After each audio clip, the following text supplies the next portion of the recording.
as we continue to follow some of the major stories as the Supreme Court on Monday restored broad access to the abortion pill misoprostol, blocking a lower court ruling that had threatened to upend one of the main ways abortions are provided across the nation. That order, signed by Justice Samuel Alito, temporarily allows women seeking abortions to obtain the pill at pharmacies or through the mail without an in-person visit to a doctor. Those practices had been permitted for several years until a federal appeals court imposed new restrictions last week. The temporary stay reportedly lasts through at least May 11th, while legal briefs are reviewed.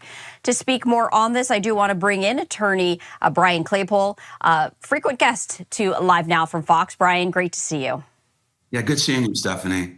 So can you talk to us initially about the ruling and the temporary stay that's reportedly set to last through at least May 11th while legal briefs are being reviewed? What does this mean, and can you talk about next steps? Yes, definitely. Well, look, I'm going to go out on a limb on your show and predict what I think is going to happen. I think the fact that the U.S. Supreme Court put a temporary stay on this ruling in Louisiana to allow briefing signals to me or portends to me that they are going to shoot down this ruling in Louisiana, that it's not going to last, that this court, U.S. Supreme Court, is going to uphold the right of women across the country to get access to the misoprostol through like virtual meetings. A big thing we got to talk about, Stephanie, is I think this case is bigger than just access to an abortion pill. There are political ramifications, right? We have midterm elections coming up, and I really do believe there's some political overtones here that need to be talked about, and that is, the conservatives need to have something positive going into these midterm elections, and I think this could be a positive ruling. I think two potential justices. I think Amy Coney Barrett, even though she's conservative, she might swing, and then you also have maybe Kavanaugh or Roberts. But look, the Republicans need to garner some support in some of these blue states, and I think this is the way it's going to happen. So let's talk about just how quickly this ruling happened from a legal standpoint. Why is this so significant, and what could it indicate? Yeah, that's a great question, Stephanie. By the way, this rarely happens. When there's a ruling by a U.S. Circuit Court of Appeals, usually you wait to carry out the process, right? Somebody files a notice of appeal, for example, right? You've got 60 days to file a notice of appeal. Then it makes its way up to the U.S. Supreme Court. Then the U.S. Supreme Court has to decide, do we want to hear this or not? That's the normal protocol. And by the way, most cases by far are not even heard. So the fact that the U.S. Supreme Court has put a stay on this, it's almost like an injunction, Stephanie. The U.S. Supreme Court stepped in, and this is like an injunction. What's that? That's a court order that says that somebody can or can't do something, that they can't do something until there's a formal hearing on the issue. And that's really what the Supreme Court's done. And I think the fact that they're allowing briefing, they're keeping a tight schedule of maybe a week to hear this, I think this really, again, portends that I think the U.S. Supreme Court is likely leaning toward overturning this decision in Louisiana. What came out of the decision earlier this week? What specific points are you keeping a very close eye on? What jumped out to you, not just the timing and the brevity, but anything else?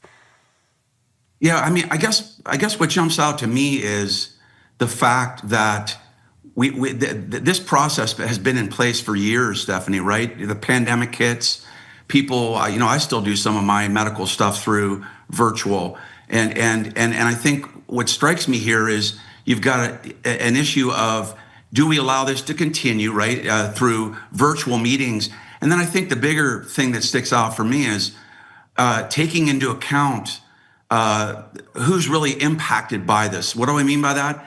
It's going to typically be the poor, right? It's women that don't have access, women that can't afford who live out in rural areas, who can't afford to drive into a doctor's office to get this prescription. They're going to be penalized the most. And I really believe that what we're seeing here is some degree of sensitivity toward that group of women in the country. And you were talking about access, especially within these more rural areas. As we take a look at the oversight and the regulations, state versus federal, what can you share with us in terms of oversight?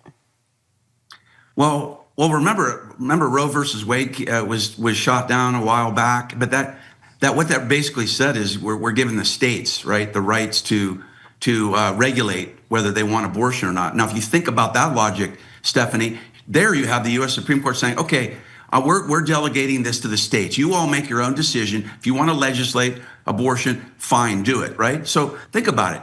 So up until now, we've had states that are allowing the distribution of this drug, for abortion. It's going from one state to another, and here we have kind of where it's intersecting now, right? Now, is the federal government going to come in now and then kind of do what they did in Roe versus Wade and say, okay, I'm going to leave this from state to state? That would not be a good ruling. Why? Because then you're going to have states saying, we're not going to allow this drug to be shipped from our state to California, for example. I think that would create chaos. So I think what the U.S. Supreme Court is doing is they're harnessing this potential quagmire.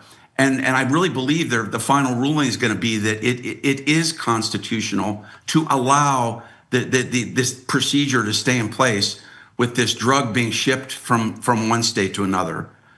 Brian, before we let you go, is there anything else that you would want to share with our viewers in terms of this ruling? Yeah, Stephanie, I want to share with your viewers that really at the heart of this case is a constitutional right. What do I mean by that? The 14th Amendment affords women in this country to equality.